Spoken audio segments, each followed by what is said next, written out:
Macauenses, bom dia. Só hoje, Castro Grande, né? Estamos chegando ao fim de mais uma campanha política. E daqui a 5 dias, é 5 dias mesmo? É, né? 4 dias. Estaremos escolhendo o nosso presidente. E cabe a cada um de nós colocar na cabeça o que nós queremos para o nosso país. Estamos aqui hoje nessa maratona, onde se inicia o Macau, e o nosso ministro, Rogério Marinho, vai continuar durante todo o dia, visitando as cidades, levando a sua palavra. Senador Rogério Marinho, o governo atual, o governo Bolsonaro, nunca fez tanto pelo Brasil e nunca fez tanto pelo Rio Grande do Norte como foi feito agora.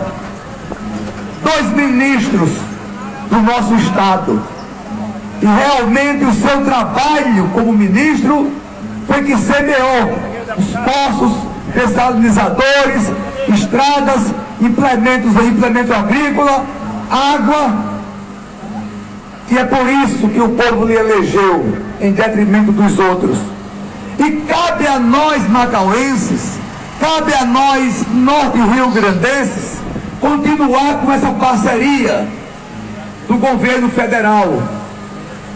Se Rogério já fez tanto como ministro, vamos aguardar isso multiplicar por várias e várias vezes o seu trabalho como senador, representando o estado do Rio Grande do Norte. Não vamos deixar que o nosso estado, que o nosso país volte àquela época de selvageria que existia nos governos anteriores, onde a propriedade privada não era respeitada. Se você trabalhava para ter um pouco mais, você era condenado, você tinha que pagar por isso. Então vamos deixar que voltem o barramento das estradas, a invasão das terras. E um exemplo bem típico que nós temos aqui na região foi a Petrobras, que tanto emprego deu aos nossos jovens, aos nossos pais de famílias, e fechou. Quase que vai à falência. E se não fosse o trabalho árduo do presidente Bolsonaro, já estaria zerado aí. Se não fosse para abrir para empresas que queiram explorar, porque a Petrobras do governo anterior deixou de investir no nosso estado, deixando milhares de famílias desempregadas. Hoje a empresa privada chegou, através de empresas como a 3R aí, e outras empresas petrolíferas, e estão tirando petróleo que a Petrobras não queria tirar, mas está aí voltando as divisas, está aí voltando os empregos. Nós vamos querer que isso continue. Já não basta a prisão dos presidentes de bancos, presidentes de estatais e ministros da cúpula do partido deles. Será que o Brasil vai querer isso de novo? Então é hora de cada um repensar o seu voto. É hora de cada um analisar esse voto que vai ser dado agora no dia 30, no domingo. Você vai sair de casa com a convicção que quer que o seu país continue crescendo, a taxa de desemprego caindo, a inflação caindo todos os dias, combustível está aí bem mais barato. Então as estradas sendo feitas, as águas do São Francisco chegando aqui no sertão do Rio Grande do Norte, Paraíba, pelo Brasil afora. Será que vão querer que isso pare? Gente, é hora de repensar, é hora de analisar, porque o grito que foi dado com a vitória de Bolsonaro na última eleição deve continuar agora. E Macau deve também pensar o seu voto. O voto ideológico, o voto pela fanfarra, o voto pelo fake, o voto pelas mentiras, isso tem que acabar, tem que ser o voto da consciência, o voto da realidade, o voto de trazer de volta a família, a integridade moral, o respeito à pátria e ao ser humano. É isso que nós temos que avaliar. E você que é pai de família, você que é empresário, você que é empregado, sabe disso. Que poderá voltar ao desemprego, poderá o auxílio emergencial ir embora, poderá voltar a obstrução de estradas, a invasão de terras. E é isso que o Brasil quer, é isso que o Rio Grande do Norte quer, é isso que Macau quer. Então vamos analisar no próximo domingo o nosso voto. Hoje nós temos o prazer de dizer que elegemos, através do seu voto, através do voto do Rio Grande do Norte, o nosso deputado estadual, Ezequiel Neves, o nosso deputado federal, Paulinho Freire, o nosso senador, Rogério Marinho, e agora vamos eleger o nosso presidente. Nós precisamos desse apoio lá em Brasília. Macau já sofreu muito com o governo do estado que foi até abandonou nossa cidade durante 4 anos. É verdade! 4 anos! E estamos arriscados a passar mais 4 se nós não tivermos o apoio em Brasília. Não é só a cidade de Macau. São várias cidades que cometeram essa falha e vamos pedir de que realmente não ocorra novamente o esquecimento das nossas cidades. Bom, gente, eu vou passar a palavra para o nosso senador, ex-ministro, né? Senador, que vai ter muita coisa a falar ao povo de Macau. Para nós que fizemos essa campanha até agora, vamos continuar nessa luta até o dia 30, e o que nós queremos é que os nossos amigos, os que dizem que são amigos de Zé Antônio, dos nossos vereadores, os que querem o bem para Macau, pensem no voto que você vai dar. Analisem. Macau precisa de apoio lá em Brasília. Nós temos o senador que nós elegemos. Apesar de tudo que fizeram para tentar desestabilizar uma eleição, através de mentiras, de derrama de dinheiros, de fake news, de criação de notícias escalabrosas, tentando atingir a dignidade de cada um dos nossos candidatos. Mas o povo do Rio Grande do Norte continua inteligente quando elegeu esses deputados e elegeu o nosso ministro. O nosso ministro e agora senador Rogério Marinho. Quero deixar o meu abraço e pensem, analisem no voto que você vai dar no dia 30. Macau precisa do seu voto. Macau quer que você que conhece Zé Antônio, conhece seu trabalho, sua história, sua vivência como macauense que sou, que nunca saí daqui, e hoje pede o seu voto. Macau pede ao povo de Macau que dê esse voto ao número 22, Bolsonaro no dia 30. Muito obrigado, até o nosso próximo encontro em outra semana. Falou! Meu amigo de Macau, no Brasil, Antônio! Esse é o Rafael do Paredão, esse é do Paredão. Colocar aqui a pilha do microfone, estou falando aqui, é rápido, a nossa produção vai colocar a pilha do microfone para dar prosseguimento à nossa programação. Vota e confia. Você vem pra cá oferecendo um novo, bateu a foto, oferecendo vamos botar na rede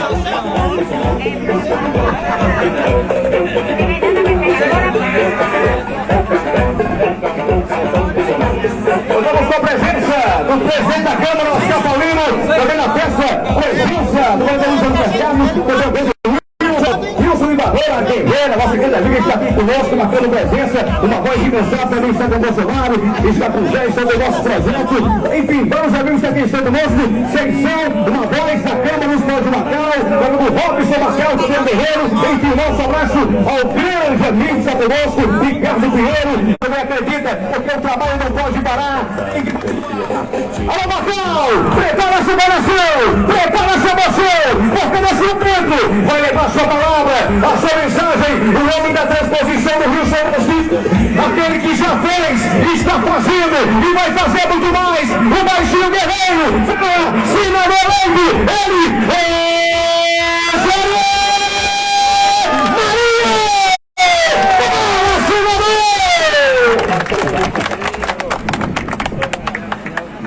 Bom dia, Macau. Bom dia, amigos e amigas do Rio Grande do Norte. Bom dia, prefeito Zé Antônio.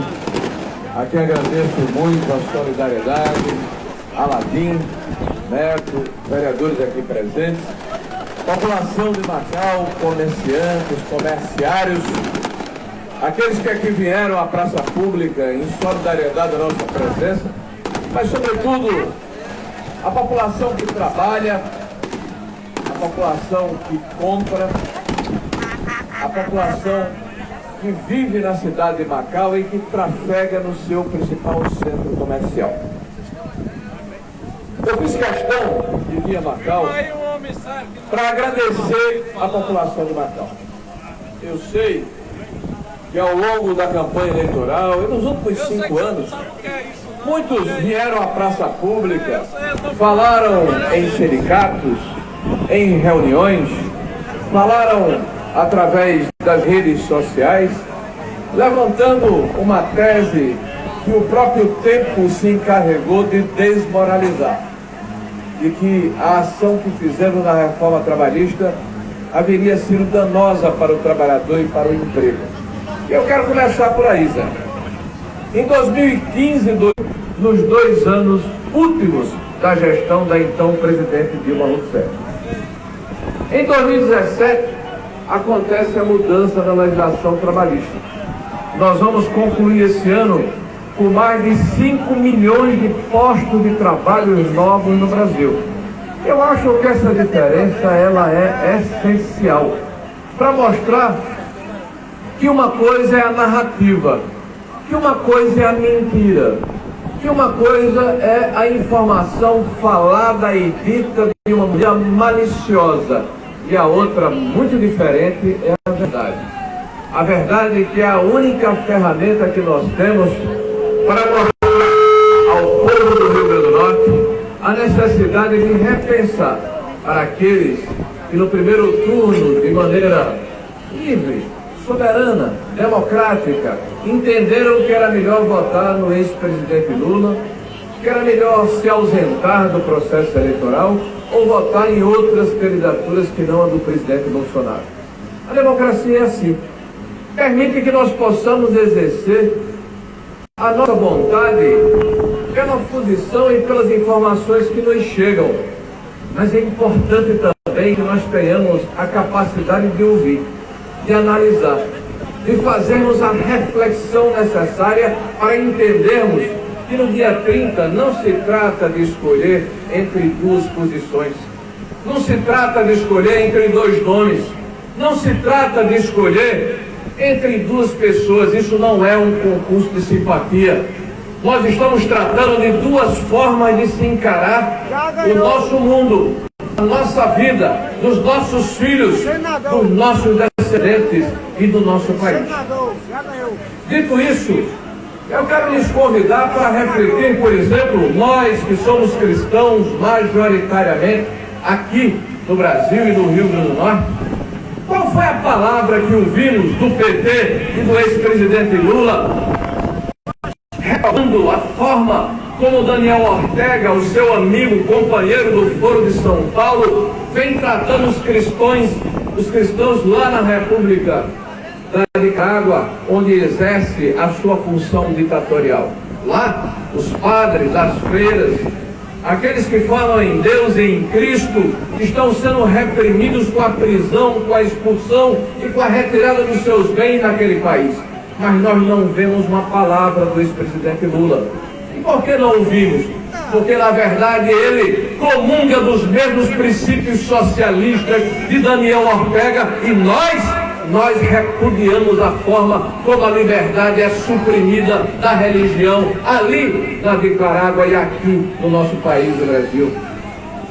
É importante que possamos refletir por que é que o ex-presidente Lula não reprova o governo de Maduro e de Chávez na Venezuela, o governo do seu amigo na Argentina e do Petros na Colômbia, que estão tiranizando a população e impedindo que as pessoas possam se manifestar livremente, determinando que a população seja amordaçada e manietada e não possa expressar o seu sentimento, mas não faz porque comunga dos mesmos sentimentos. A Venezuela, por exemplo, quase 20% da população já deixou aquele país, fugindo da miséria, da fome, da tortura, da forma ditatorial como aquele governo trata aqueles que pensam diferente. Imagine que se fosse no Brasil, onde temos mais de 200 milhões de brasileiros, 20% significaria que 40 milhões de brasileiros estariam deixando o território nacional, fugindo da ditadura socialista que foi estabelecida naquele país. Não é isso que queremos para o Brasil. Veja o que acontece na Argentina, quase 2 anos depois do governo do amigo do presidente Lula que se estabelece lá. Os aposentados não têm mais condição de comprar mantimentos, estão revirando lixo com a inflação beirando 100%. A forma intervencionista, ditatorial que aquele governo lida com a economia é a mesma forma propalada pelo ex-presidente Lula e que quer voltar a implantar no Brasil. Veja o que acontece na Colômbia. Peço que reflitam. Não acreditem em mim, não. Dê um Google, faça uma pesquisa. O presidente Petros, colombiano, apenas 3 meses tomou posse daquele país. Um ex-guerrilheiro da FARC, membro do movimento do Foro de São Paulo, esse grupo de países socialistas que faz um plano e um projeto de dominação da América Latina. Em menos de 3 meses, a moeda daquele país já foi depreciada em 500%. 50 e tantos generais daquele país foram aposentados porque combatiam o tráfico, o narcotráfico naquele país. Uma milícia está sendo armada, mais de 100 mil milicianos organizados pela afinidade ideológica com o governo de ocasião, para reprimir e oprimir a população e os homens de bem. É a mesma forma utilizada na Venezuela e defendida pelo ex-presidente Lula para ser implantada aqui no Brasil. E o pior, o Petros vai à ONU, Organização das Nações Unidas, e faz um discurso defendendo que no seu país vai ser liberado o plantio da coca e a produção da cocaína, e pede que o mundo siga o exemplo da Colômbia. Por que é que não vemos uma palavra do ex-presidente Lula reprovando esse gesto? Porque ele também, junto com a esquerda, defende essas pautas da relativização e da liberação das drogas nesse país. E nós somos o outro lado. Nós achamos que a droga é a porta de entrada do inferno, da desagregação das famílias e o início do crime. Porque quem rouba um celular, ex-presidente Lula, comete o mesmo delito de quem rouba um carro, porque começa roubando um celular, depois rouba uma bicicleta, depois uma motocicleta, depois está assassinando um pai de família. E nós defendemos o contrário. Nós defendemos que o povo brasileiro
Tá tudo bem.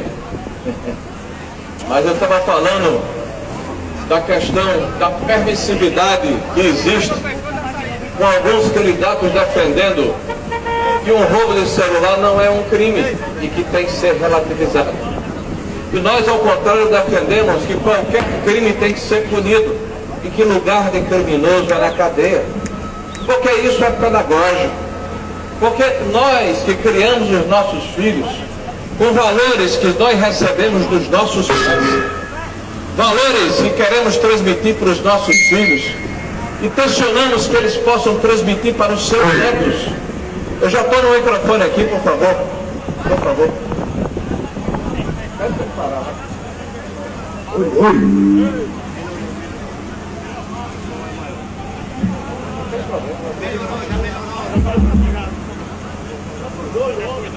Olha dos dois, olha dos dois. Vai dar microfonia. Mas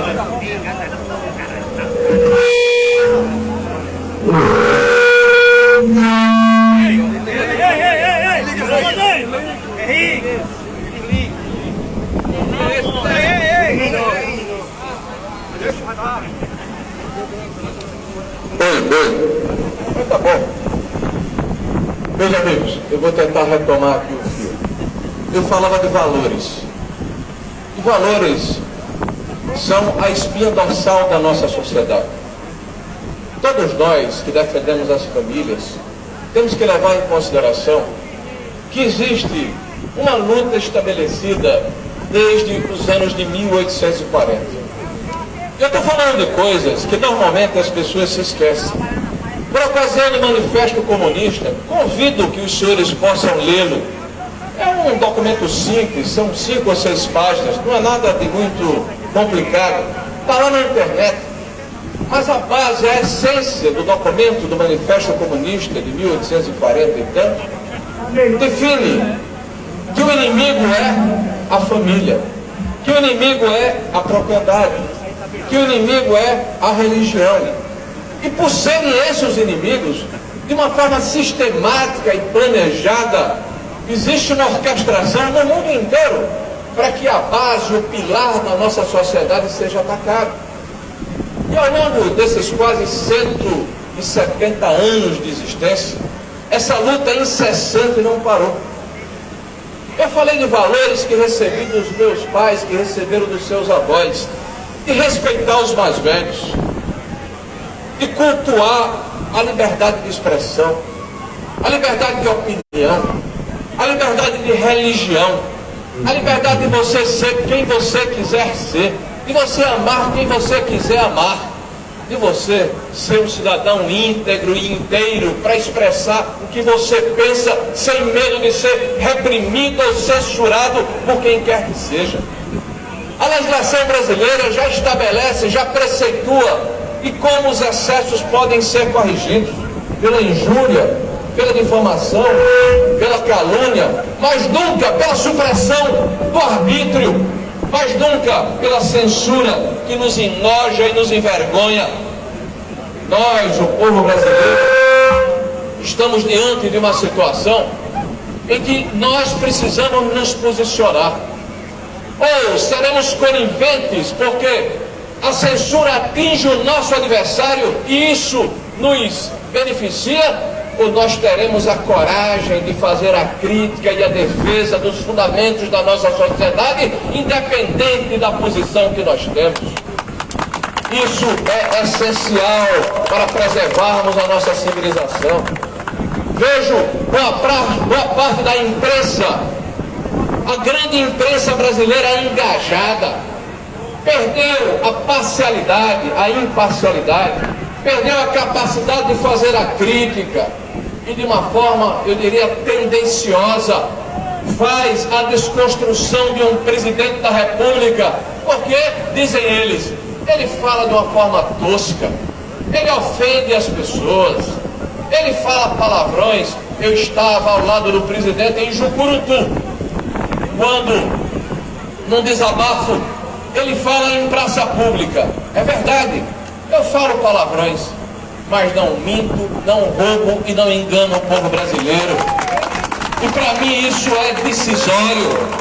Para mim isso é essencial, para mim isso é espinha dorsal de quem governa a nação brasileira. Ter conceitos e valores que nos diferenciam da barbárie. Há um ditado popular que diz: pau que dá em Chico, dá em Francisco. E se hoje a censura se abate sobre a direita brasileira, amanhã se abaterá sobre a esquerda e indistintamente sobre todos nós. Por isso é necessário termos o manto da Constituição que nos protege, nos acalenta para sermos livres como cidadãos e não aceitarmos o jugo odioso da censura. O que está em jogo, meus amigos, não é um concurso de simpatia. O que está em jogo não é a escolha de nomes que são atávicos na nossa mente. Existe uma memória de brasileiros que não viveram o período do PT. E me permitam lhe contar uma história que vocês podem facilmente verificar, compulsando os livros ou verificando na internet. O primeiro governo do presidente Lula foi caracterizado pelo mensalão. E o que era o mensalão? O principal ministro do governo, o então chefe da Casa Civil, José Dirceu, foi preso e processado por quase 30 anos de cadeia por corrupção ativa. Pagava aos deputados, não em emendas, não em cargos, mas em dinheiro vivo, para que eles votassem nas pautas do Partido dos Trabalhadores. O presidente da Câmara Federal, João Paulo Cunha, foi preso e processado. João Paulo Cunha, presidente da Câmara dos Deputados do PT de São Paulo. O líder do Senado, Delcídio Amaral, de Mato Grosso, preso e processado, ambos por corrupção. Termina o governo. O ex-presidente Lula vai à praça pública, na TV Globo, chora, pede desculpa ao povo brasileiro, diz que não sabia de nada.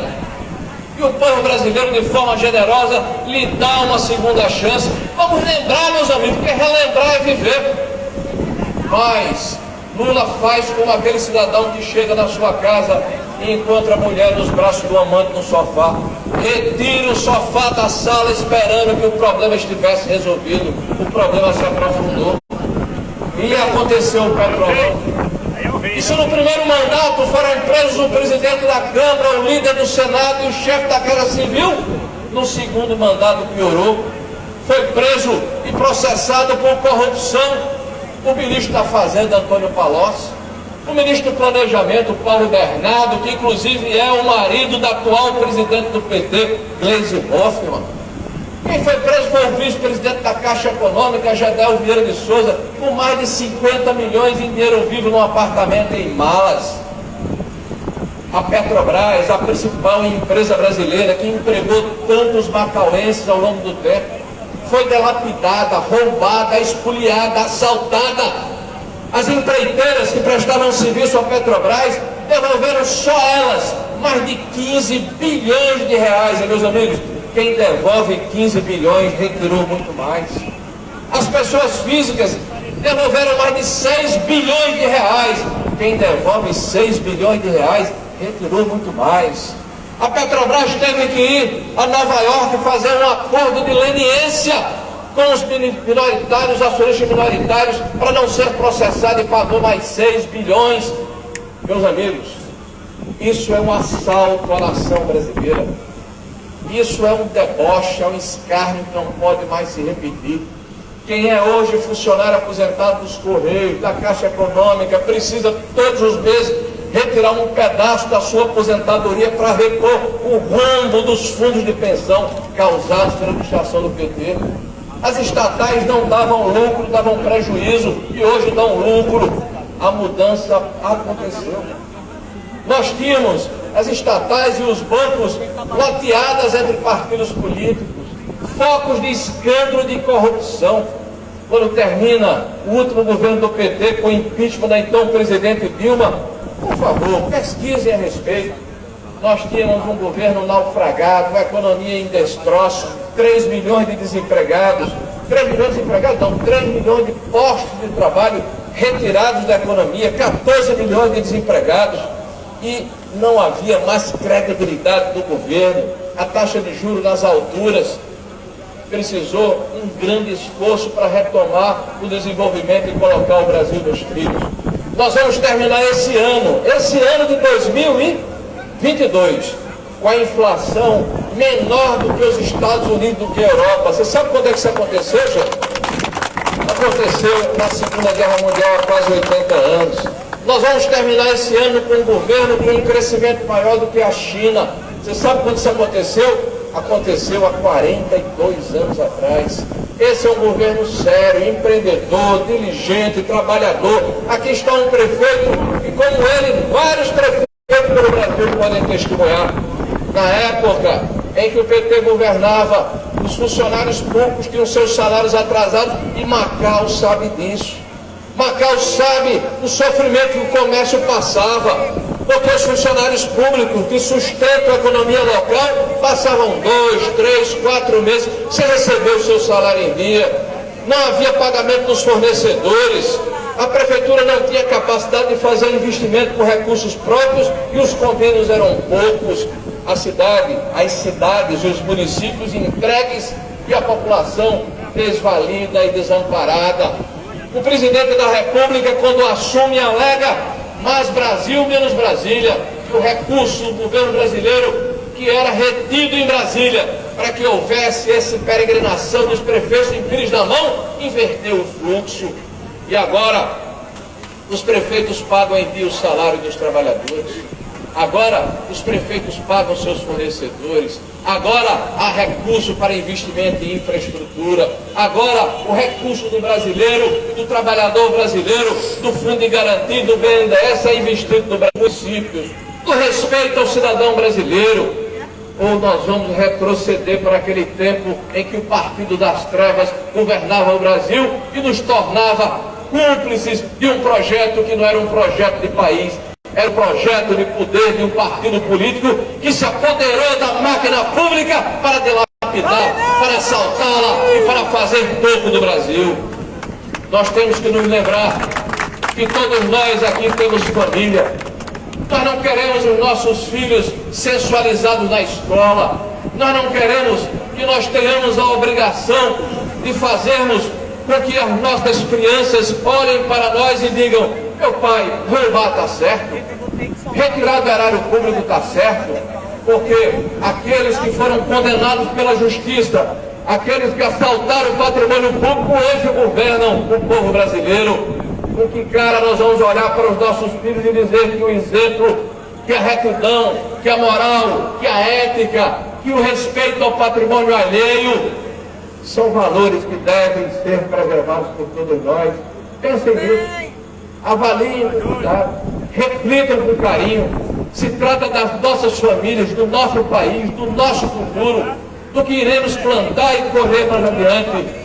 Veja, por exemplo, a questão dos assentados rurais. Os assentados rurais que ao longo dos últimos 25 anos foram tratados por diversos governos de uma forma marginal. Os governos do PT entregaram 120 a 130 mil títulos de propriedade durante quase 14 anos. O governo do presidente Bolsonaro entregou 430 mil títulos em pouco mais de 3 anos. Não interessava ao PT, nunca interessou dar o título definitivo de propriedade ao assentado rural, porque bastava parar o ônibus do MST em frente ao assentamento e dizer: sobe, que a população tinha que subir, sob pena e risco de perder a sua propriedade. E ele era levado para queimar pneus em via pública e impedir o direito de vir das pessoas. E era levado para o centro das cidades para quebrar vidraças e aterrorizar os cidadãos de bem. Esse tempo acabou e não pode nem deve voltar atrás. Nós pedimos à população de Macau que reflita, que avalie, que pense com o coração, mas pense também com a sua cabeça sobre que país você quer, que forma você quer criar seus filhos, de que forma você quer que o seu legado e o seu futuro sobreviva. Eu saio hoje de Macau, da praça pública de Macau, falando não apenas que aqueles que aqui estão, mas para aqueles que estão dentro do comércio.